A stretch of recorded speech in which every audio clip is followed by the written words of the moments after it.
15 अगस्त 1947 को भारत अंग्रेजों की गुलामी से आज़ाद हुआ था।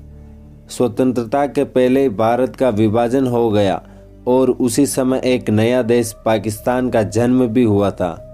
14 अगस्त 1947 को ही पाकिस्तान भी अपने अस्तित्व में आ गया। भारत के विभाजन के साथ ही कई सवाल भी एक साथ उठ खड़े हुए थे। आज तक इन सवालों के जवाब स्पष्ट रूप से किसी को नहीं मिल पाए। माना जाता है कि भारत ने विभाजन के बाद पाकिस्तान को अपना अस्तित्व बनाने के लिए 75 करोड़ दिए थे। कुछ तथ्यों की माने तो भारत ने शुरू में पाकिस्तान को 20 करोड़ की पहली किस्त के तौर पर दिए थे और बाकी 55 करोड़ रोक कर रखे थे, लेकिन राष्ट्रपिता महात्मा गांधी को यह मंजूर नहीं था और वो पाकिस्तान को 55 करोड़ रुपए देने के पक्ष में थे।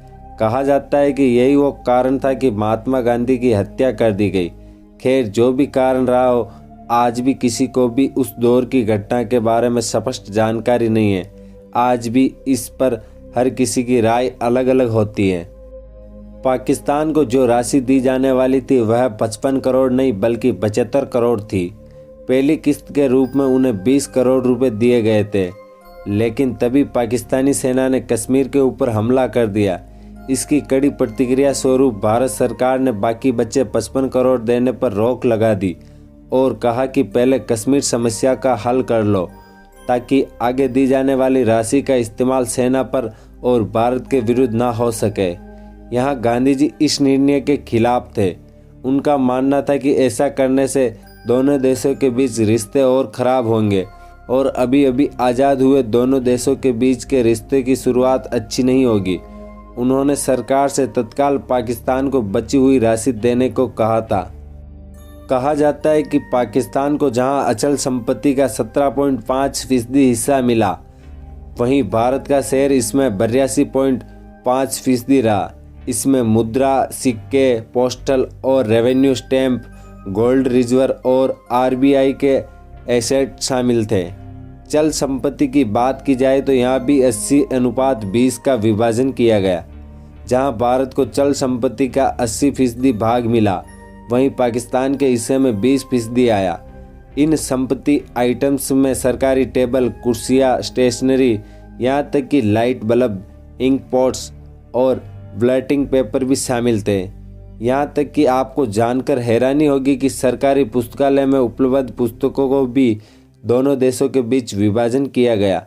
रेलवे और सड़क वाहन की संपत्तियों को दोनों देशों के रेलवे और सड़कों के हिसाब से बांटा गया। पाकिस्तान को 75 करोड़ रुपए दिए जाने थे, तो भारत का शेयर आखिर क्या था? आपको बता दें कि भारत के हिस्से में उस दौरान 470 करोड़ आए थे।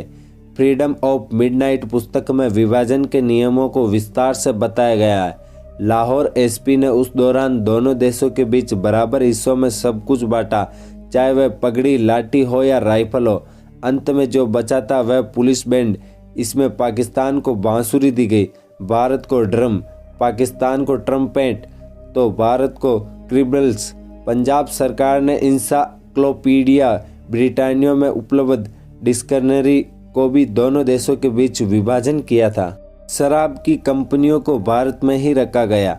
इस्लामिक देश होने के नाते पाकिस्तान के लिए शराब हराम माना जा रहा था। हालांकि पाकिस्तान के इसके लिए मुआवजा राशि दे दी गई थी। इन सब के अलावा भारत में एक ही सरकारी प्रेस था जो मुद्रा छापने का काम करते थे, इसलिए भारत ने इसे देने से मना कर दिया। इसलिए पाकिस्तान ने अपने यहाँ रबर स्टाम्प का इस्तेमाल शुरू कर दिया। भारत के वायसराय के पास 2 शाही गाड़ियाँ थी, एक सोने जड़ित तो दूसरी सिल्वर जड़ित थी। जब इसके विभाजन की बारी आई तो लॉर्ड माउंटबेटन ने टॉस करके मन बनाया, जिसने भारत के हिस्से में गोल्ड जड़ित शाही गाड़ी आई। जब सब कुछ विभाजन हो गया तो अंत में एक चीज़ बची थी, वो कीमती सिंह, जिसका अंग्रेजों के द्वारा औपचारिक तौर पर इस्तेमाल किया जाता था। इसे तोड़कर बांटना इसे बर्बाद करने जैसा था, इसलिए माउंटबेटन ने इसे अपने साथ यादगार के तौर पर ले जाने का फैसला किया। आशा है कि आज का वीडियो आपको अच्छा लगा होगा। ऐसे और ज्ञानवर्धक वीडियो के लिए आप हमारे चैनल के साथ बने रहे। तब तक के लिए धन्यवाद। जय हिंद, जय भारत, इंकलाब जिंदाबाद।